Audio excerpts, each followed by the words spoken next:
انہوں نے ایک واقعہ سنایا کہ ایک انگریز 10 سال سے اس کی ماں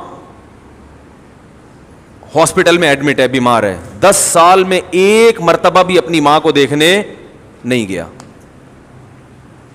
ایک مرتبہ بھی.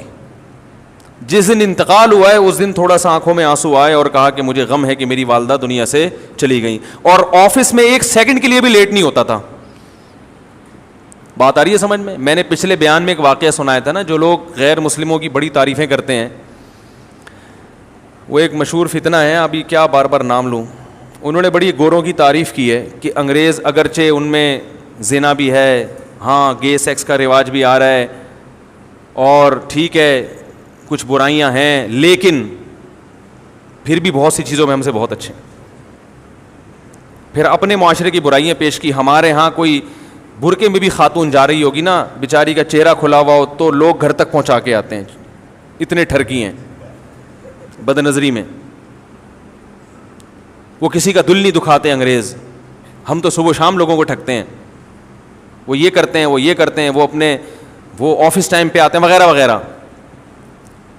تو میں نے اس کی ایک مثال دی تھی, وہ میں دوبارہ دہراتا ہوں. آپ کے ہاں کوئی آپ کی بچی کے لیے رشتہ لینے کے لیے آئے, آپ نے بٹھایا گھر میں, لڑکے کے ابا سے پوچھا کہ اس کی ذرا خصوصیات بیان کریں آپ اپنے ہونہار بیٹے کی. اس نے کہا کہ پہلی خصوصیت تو یہ ہے کہ مجھے کنفرم نہیں ہے کہ یہ میرا ہے کہ, بولو بھائی, کنفرم نہیں ہے. ڈی این اے سے پکڑا گیا تھا تو میں نے ڈال دیا کہ ہاں میرا ہی ہے. یہ پہلی خصوصیت. دوسری, لڑکوں کا بھی شوقین ہے, یہ سینکڑوں لڑکیوں سے زنا کر چکا ہے, سمجھ رہے ہیں, پینے پلانے سے بھی شغف رکھتا ہے. بڑھاپے میں مجھے یقین ہے کہ جس بیٹے کو میں نے پالا, میری عمر 60 سال ہوئی تو فوراً اولڈ ہوم میں مجھے جمع کرا دے گا. یہ تو سوچو جو باپ کا یہ حشر کر رہا ہے, وہ ساس سسر کی کیا خدمت کرے گا. یعنی وہ لڑکے کا ابا تعارف آگے کرے, لیکن گیس اور بجلی کا بل ٹائم پہ جمع کراتا ہے. آج تک ایک سیکنڈ کے لیے بھی آفس سے لیٹ نہیں ہوا. یہ تمہارے پاکستانیوں کی طرح نہیں, دفتروں میں آ رہے ہیں 9 بجے کا ٹائم ہے تو 5 بجے شام کو پہنچ رہا ہے چھٹی کے ٹائم, اور وہاں جا کے سو رہا ہے. یہ نہیں ہے. صبح اٹھ کے ایکسرسائز کرتا ہے, صحت کا خیال کرتا ہے, جم جاتا ہے پابندی کے ساتھ, نہاتا ہے. یہ ایک آپشن, ایک اضافی خصوصیت. نہا بھی لیتا ہے, سور بھی کھا لیتا ہے, اور اگر چائنا سے آیا ہوا ہوگا تو کتے بلی بھی کھائے گا. لیکن تو آپ بولو گے اللہ کا واسطہ, یہ لیکن کا لفظ کہہ کے میری توہین.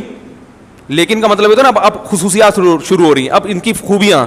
آپ بولو گے خدا کا واسطہ یہاں سے دفع ہو جا, نکل جا یہاں سے. یہ لیکن کا لفظ کہہ کے میرا مذاق اڑانے کی ضرورت نہیں ہے. یہ فرق ہے جو ہمارے معاشرے اور اس معاشرے میں کمپیئر کرتے ہیں نا. میں مانتا ہوں ان میں خوبیاں ہیں, بہت سی خوبیاں ہیں جو ہم میں نہیں ہیں, لیکن اس کی وجہ سے وہ ہم سے اچھے نہیں بن گئے. اچھے ہم ہی ہیں الحمدللہ. نیکیاں اور بدیاں ان کی کوانٹٹی نہیں دیکھی جاتی, ان کی کوالٹی دیکھی جاتی ہے, ان کا ویٹ دیکھا جاتا ہے. قیامت کے دن اعمال گنے نہیں جائیں گے, تولے جائیں گے. بعض برائیاں ایسی ہیں کہ وہ اتنی وزنی ہیں, ان کے مقابلے میں سینکڑوں اچھائیوں کی اللہ کی نظر میں کوئی ویلیو نہیں ہے.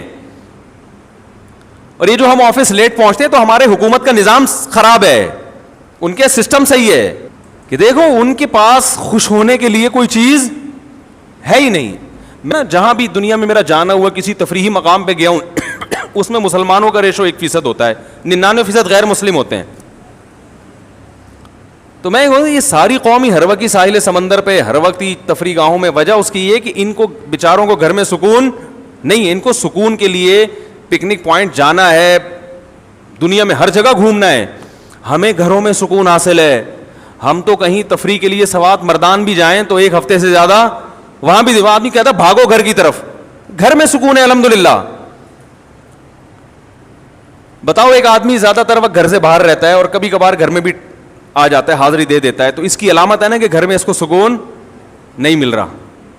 ایک ہے مجبوری سے باہر رہنا, جاب کی وجہ سے یا کوئی کاروبار کی وجہ سے, ورنہ شریف آدمی اس کا تو گھر میں زیادہ دل اگر نہیں لگ رہا, اس کا مطلب آپ بہت خطرناک زندگی گزار رہے ہو. کہ جو جگہ اللہ نے آشیانہ بنائی, جو ٹھکانہ بنایا, جہاں پرندے صبح و شام جہاں مرضی دنیا میں چلے جائیں آتے آخر میں اپنے ٹھکانے اور گھونسلے کی طرف ہیں, بڑی محنت سے اپنا گھونسلہ بناتے ہیں. تو جس پرندے کو اپنے گھونسلے میں سکون مل رہا ہے اور انسان کو اپنے گھر میں نہیں مل رہا, خدا کی قسم اس پرندے کی زندگی اس انسان سے کروڑا گنا بہتر ہے. اور اگر آپ کو گھر میں نہیں مل رہا تو یا کوئی ٹیکنیکل فالٹ ہے, یا تو آپ کی ذات میں, یا آپ کے گھر میں کوئی فالٹ ہے جس کی وجہ سے آپ کو سکون نہیں مل رہا, یا آپ کے معاشرے میں فالٹ ہے. میں سمجھا پا رہا ہوں اپنی بات کہ نہیں سمجھ میں آ رہی؟ تو یہ خوبیاں جو ہے نا جو ہم گنواتے رہتے ہیں صبح و شام, اللہ کی نظر میں اگر یہ خوبیوں کی ویلیو ہوتی تو اللہ ان کو جنت میں بھیجتا نا, کہ تم بڑے اچھے تھے, تم جنت میں جاؤ, مسلمان سارے کہاں جائیں گے؟ جہنم میں جائیں گے.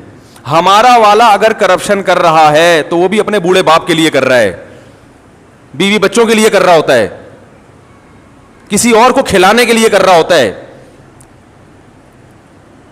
غلط ہے, شروع نہ کر دیں کہیں آپ, ہاں شروع نہ کر دیں گے, جائز نہیں ہے. میں بتا رہا ہوں کہ کم از کم اپنی توند بھرنے کے لیے تو نہیں کر رہا نا. تو ان کے یہاں صرف بزنس, آفس, پیسہ, دولت, اس سے ان کی نظر ہٹتی نہیں ہے. ہر چیز گھوم گھوم کے کہاں آ رہی ہے؟ پیٹ, دولت, پیسہ, business. Thanks for watching. Don't forget to like, comment, share and subscribe to Mufti Tariq Masood, famous scholar.